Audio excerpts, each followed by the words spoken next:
Thom Hartmann here on the news. You need to know this. Treasury Secretary Jack Lew appears to have the right ideas, but it doesn't seem like any of our elected leaders are listening. On Monday, Secretary Lew sent a letter to members of the House Financial Services Committee urging them to uphold provisions of the Dodd-Frank Act that regulate derivatives. Yet one day later, a bipartisan group of lawmakers that included almost 24 Democrats passed a bill through committee to do the opposite. In his letter, Secretary Lew explained that these provisions, quote, constitute an important part of the reforms being put in place to strengthen our financial system by improving transparency and reducing risk for market participants, end quote. But the bipartisan committee advanced legislation that would allow FDIC-insured banks to trade in derivatives. That means if and when they get into trouble, and they will, the taxpayers will be on the hook again for a bailout. And legislation like this ignores the fact that derivatives trading was what caused our economic's collapse in the first place. Thankfully, this legislation isn't likely to overcome a Senate filibuster, and the White House has expressed opposition. And as important as his derivative warning was, it's not the only wise statement our Treasury Secretary made this week. Yesterday, Jack Lew said deficit reduction alone is not an economic policy. He called for expanding our economy and getting people back to work with an ambitious infrastructure program. He knows that no nation in the history of the world has ever cut its way to prosperity, and we won't be the first. And our legislators need to start heeding his advice. We must invest in our nation and our people. The question is, will lawmakers ignore Mr. Lew's warnings twice in 1 week? Let's hope not. In screwed news, once again, President Obama will have to fight the GOP to raise our debt ceiling, which only allows the Treasury Department to pay the bills Congress has already racked up. But House Speaker John Boehner, who racked up those bills, has a different plan. He wants to prioritize specific debt payments and obligations, leaving the rest to be paid if and when the government can come up with the money. His so-called Full Faith and Credit Act would pay China before paying soldiers and seniors, and it would leave the government unable to meet all of its obligations. Treasury officials are calling Boehner's plan unworkable because it would only allow the government to make payments as they receive revenue. This would mean the payments to creditors would be made at the beginning of the month, and seniors, veterans, and soldiers just have to wait until additional money rolls in. It's time the GOP stops creating the uncertainty that they're constantly complaining about. If Republicans want our creditors to be certain that our debts will be paid, all they need to do is raise the debt ceiling. It's really that simple.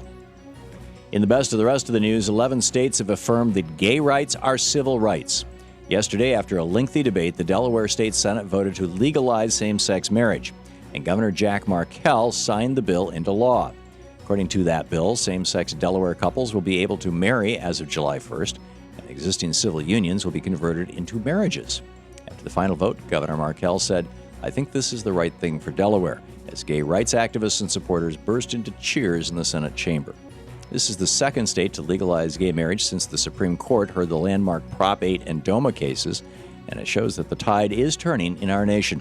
Slowly but surely, states are guaranteeing everyone the right to marry the person they love. Great work, Delaware. Yesterday, the Louisiana Supreme Court voted to protect that state's public education system. In a 6-1 vote, the justices ruled that state funds cannot be diverted to non-public schools. This was a huge blow to Governor Bobby Jindal's school voucher program, which was sucking money out of the public school system and funneling into the hands of private and religious schools. Jindal has been a longtime critic of teacher unions and our public education system, saying that students and parents need more so-called school choice. He said the bottom line, this is a quote, "the bottom line is that our kids get only one chance to grow up," end quote. Well, that's right. But rather than increasing funding to improve Louisiana's educational system, Governor Jindal supported efforts to divert public education money to religious schools. Thankfully, the Louisiana Supreme Court has put a stop to it. This ruling is a huge victory in the battle against so-called school vouchers. For now, our public education system is safe in Louisiana, but we must keep up the fight in that state and in every other state in our nation. And finally, what's the most rare, sought-after occupation in Britain? Lego builder. That's right, more Britons have been to space than have made a full-time living building Lego structures. Warren Elsmore made the career switch 6 months ago when he gave up his IT consulting job to be a professional Lego builder. Last week, Elsmore made €1,500 for one 18-inch long Lego corporate logo and he can earn up to 25,000 euros for a replica of a major building. He just unveiled a 5-foot by 5-foot model of St. Pancras Station and Hotel, which includes working trains, passengers running down escalators, and a cutaway that allows you to see Lego guests splashing in the bathtub. The model is made up of over 180,000 Legos and took Elsamore more than 500 hours to build. He said the professional Lego building is not just for grown-ups, but anyone who feels grown up. And here we were foolish enough to believe Legos were children's toys. Who knew?